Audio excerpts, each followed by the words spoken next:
अमरावती येथे 26 सप्टेंबरला अजित पवार यांच्या सभेला अजित पवार दाखल झाले असता दिव्यांग बांधवांनी त्यांच्याकडे 2% आरक्षणाची मागणी केली असता अजित पवार यांनी त्यांच्यावर आक्षेपार्ह प्रतिक्रिया दिली। त्यामुळे प्रहारच्या संतप्त दिव्यांग कार्यकर्त्यांनी यवतमाळ जिल्हा उमरखेड येथे रास्ता रोको आंदोलन केले।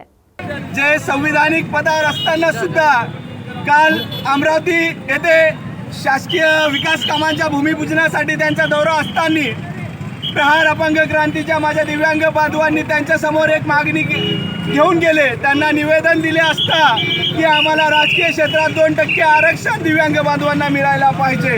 ही मागणी अजित पवार यांच्याकडे घेऊन गेले असता अजित पवार यांनी त्या दिव्यांग बांधवांना उत्तर देताना बेताल वक्तव्य केले।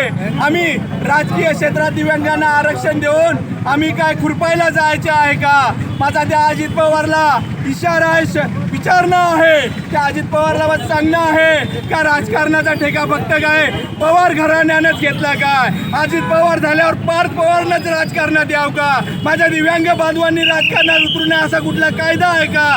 राजकीय मालमत्ता ही का अजित पवारच्या घरची काय ठेवलेली रकेल आहे का राजकीय मालमत्ता? माझा सवाल आहे त्या अजित पवारांना की त्यांनी दिव्यांग बांधवांची जाहीर माफी मागावी, अन्यथा महाराष्ट्रभर प्रहार जनशक्ती पक्षाचे कार्यकर्ते व माझे दिव्यांग बांधव या अजित पवाराविरोधात रस्त्यावर उतरल्याशिवाय राहणार नाही। प्रहार जनशक्ती पक्षाच, प्रहार जनशक्ती पक्षाच।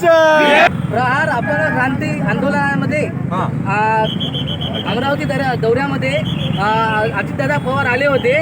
तिथे आमच्या प्रहार दिव्यांग क्रांती आंदोलनाच्या दिव्यांग बांधवांनी त्यांना राजकीय आरक्षणामध्ये 2%चं आरक्षण मागलं होतं। तर त्यांनी काय वक्तव्य केलं की व तुम्हाला आरक्षण देऊन आम्ही काय खुरपाय जाऊ का? आम्ही शेतात काय खुरपाय जाऊ का? तर माझं म्हणणं काय आहे की यांच्या घरामध्ये पवार घराण्यामध्ये नातू आज्या सगळ्या दिव्यांगांना म्हणजे राजकीय क्षेत्रात आहेत। तर माझे दिव्यांग म्हणजे आमचे दिव्यांग बांधव हे राजकीय क्षेत्रात का उतरत नाही या निषेधार्थ आज आम्ही त्यांचा जाहीर निषेध करत आहोत।